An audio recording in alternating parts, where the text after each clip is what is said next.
جب اس نے سلار کو کھڑکی کا شیشہ انگلی سے بجاتے دیکھا۔ فرقان نے شیشہ نیچے کر دیا۔ تم کہہ رہے تھے کہ تم نے آج تک کوئی ایسا انسان نہیں دیکھا جس نے جس چیز کی بھی خواہش کی ہو اسے مل گئی ہو۔ سلار کھڑکی پر جھکے پرسکون آواز میں اسے کہہ رہا تھا۔ فرقان نے الجھی ہوئی نظروں سے اسے دیکھا۔ وہ بے حد پرسکون اور مطمئن نظر آ رہا تھا۔ پھر تم مجھے دیکھو، کیونکہ وہ انسان میں ہوں جس نے آج تک جو بھی چاہا اسے مل گیا۔ فرقان کو لگا اس کا ذہن غم کی وجہ سے متاثر ہو رہا تھا۔ جسے تم میری نیکی کہہ رہے ہو وہ دراصل میرا اجر ہے جو مجھے زمین پر ہی دے دیا گیا ہے۔ مجھے آخرت کے انتظار میں نہیں رکھا گیا اور میرا مقدر آج بھی وہی ہے جو 9 سال پہلے تھا۔ وہ ٹھہر ٹھہر کر گہری آواز میں کہہ رہا تھا، مجھے وہی عورت دی گئی ہے جس کی میں نے خواہش کی تھی، امامہ ہاشم اس وقت میرے گھر پہ ہے، خدا حافظ۔ فرقان دم بہت دور جاتے ہوئے اس کی پشت دیکھتا رہا۔ وہ کیا کہہ گیا تھا اس کی سمجھ میں نہیں آیا۔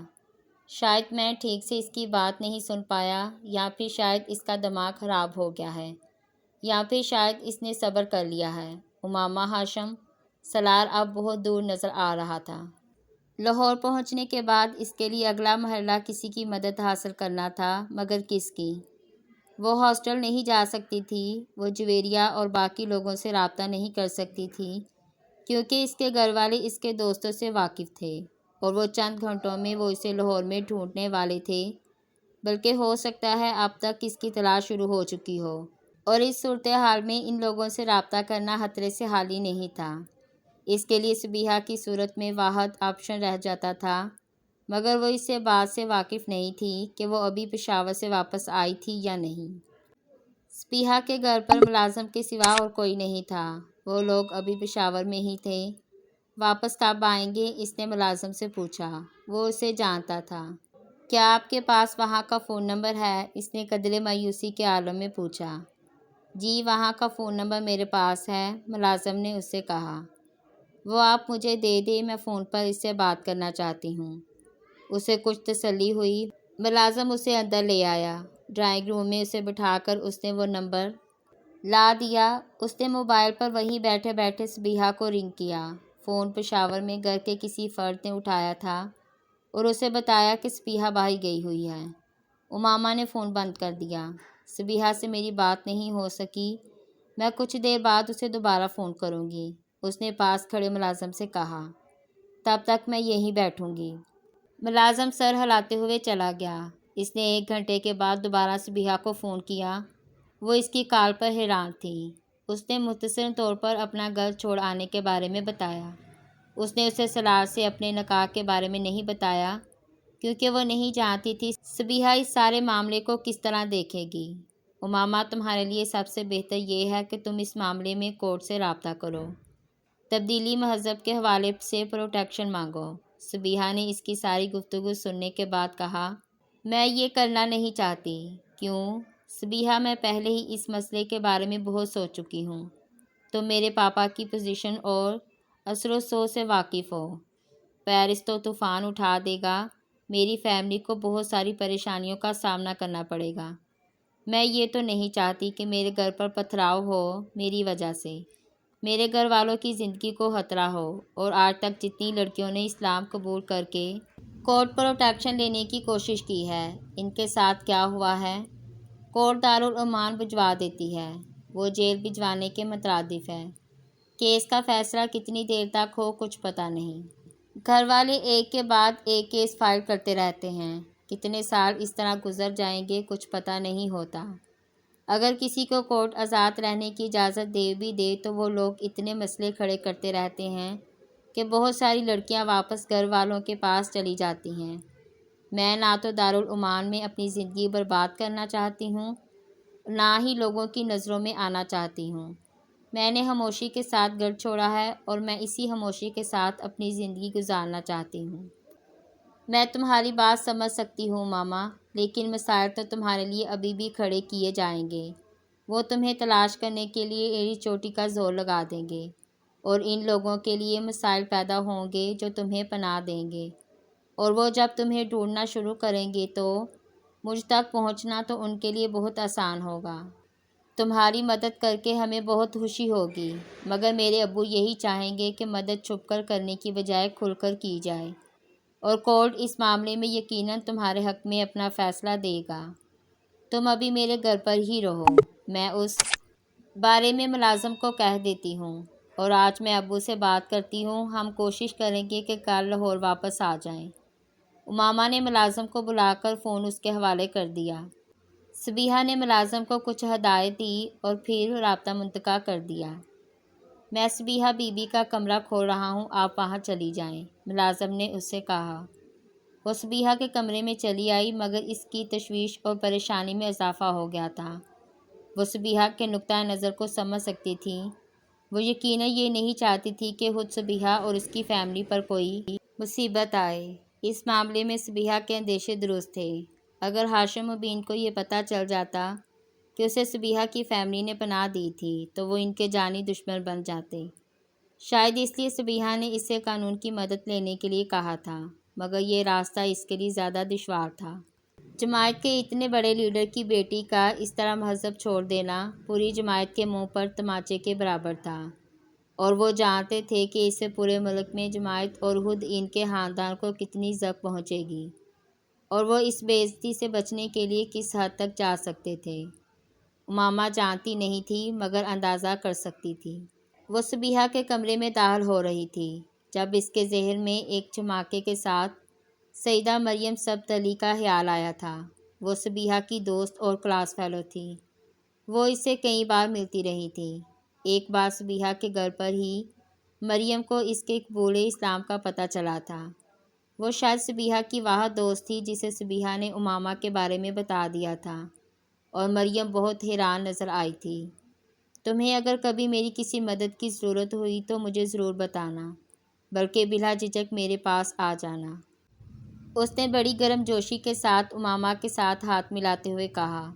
بعد میں بھی امامہ سے ہونے والی ملاقاتوں میں وہ ہمیشہ اسے اسی گرم جوشی کے ساتھ ملتی رہی تھی۔ وہ نہیں جانتی تھی کہ اسے اس کا کیوں خیال آیا تھا، یا وہ کس حد تک اس کی مدد کر سکتی تھی، مگر اس وقت اس نے اس سے بھی رابطہ کرنے کا فیصلہ کیا۔ اس نے موبائل سے فون کرنا چاہا، مگر موبائل کی بیٹری ختم ہو چکی تھی۔ اس نے اسے ریچارج کرنے کے لیے لگایا اور خود لاؤنج میں آ کر اپنی ڈائری سے مریم کا نمبر ڈائل کرنے لگی۔ فون ڈاکٹر سبت علی نے اٹھایا تھا۔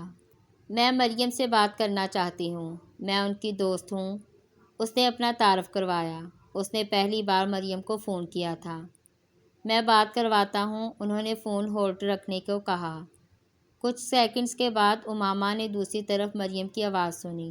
ہیلو، ہیلو مریم، میں امامہ بات کر رہی ہوں۔ امامہ، امامہ ہاشم، مریم نے حیرانی سے پوچھا۔ ہاں، مجھے تمہاری مدد کی ضرورت ہے۔ وہ اسے اپنے بارے میں بتاتی گئیں۔ دوسری طرف مکمل خاموشی تھی۔ جب اس نے بات ختم کی تو مریم نے کہا، تم اس وقت کہاں ہو؟ میں صبیحہ کے گھر پر ہوں، مگر صبیحہ کے گھر پر کوئی نہیں ہے، صبیحہ پشاور میں ہے۔ اس نے صبیحہ کے ساتھ ہونے والی گفتگو کے بارے میں اسے نہیں بتایا۔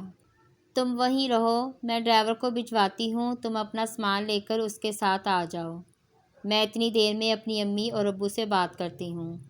اس نے فون بند کرتے ہوئے کہا۔ یہ صرف اتفاق تھا کہ اس نے ڈاکٹر سبت کے گھر کی جانے والی کال سلار کے موبائل سے نہیں کی تھی، ورنہ اسکندر عثمان ڈاکٹر سبت علی کے گھر بھی پہنچ جاتے، اور اگر امامہ کو یہ خیال آ جاتا کہ وہ موبائل کے بل سے اسے ٹریس آؤٹ کرنے کی کوشش کریں گے تو وہ لاہور آ کر ایک بار بھی موبائل استعمال نہ کرتی۔ یہ ایک اور اتفاق تھا کہ ڈاکٹر سبت علی نے اپنے آفس کی گاڑی اور ڈرائیور کو اسے لینے کے لیے بھجوایا تھا، ورنہ صبیحہ کا ملازم مریم کی گاڑی اور ڈرائیور کو پہچان لیتا، کیونکہ مریم اکثر وہاں آیا کرتی تھی، اور صبیحہ کے ساتھ ساتھ وہ لوگ بھی یہ جان جاتے کہ وہ صبیحہ کے گھر سے کہاں گئی تھی۔ آدھے گھنٹے بعد ملازم نے ایک گاڑی کے آنے کی اطلاع دی۔ وہ اپنا بیگ اٹھانے لگی۔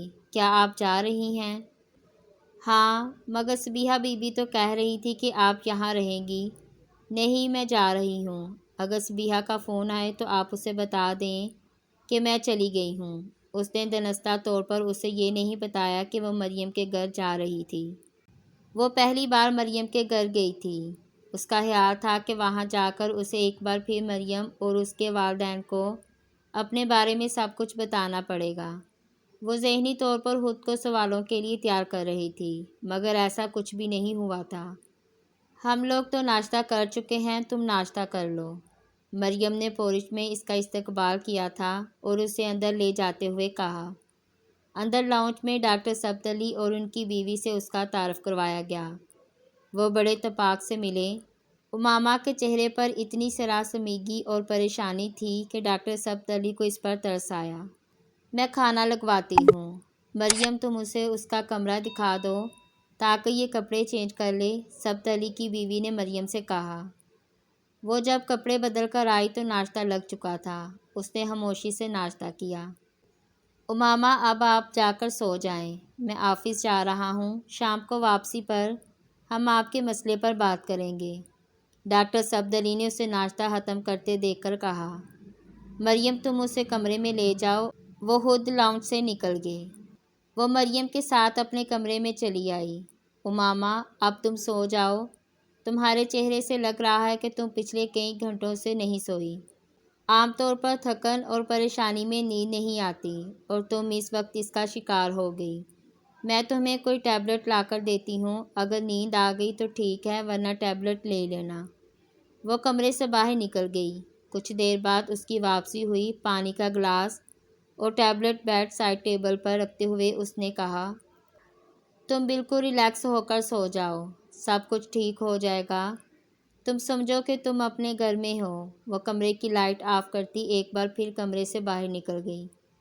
صبح کے 9:30 بج رہے تھے، مگر ابھی تک باہر بہت دھند تھی اور کمرے کی کھڑکیوں پر پردے ہونے کی وجہ سے کمرے میں اندھیرا کچھ اور گہرا ہو گیا تھا۔ اس نے کسی معمول کی طرح ٹیبلٹ پانی کے ساتھ نگل لی۔ اس کے بغیر نیند آنے کا سوال ہی پیدا نہیں ہوتا تھا۔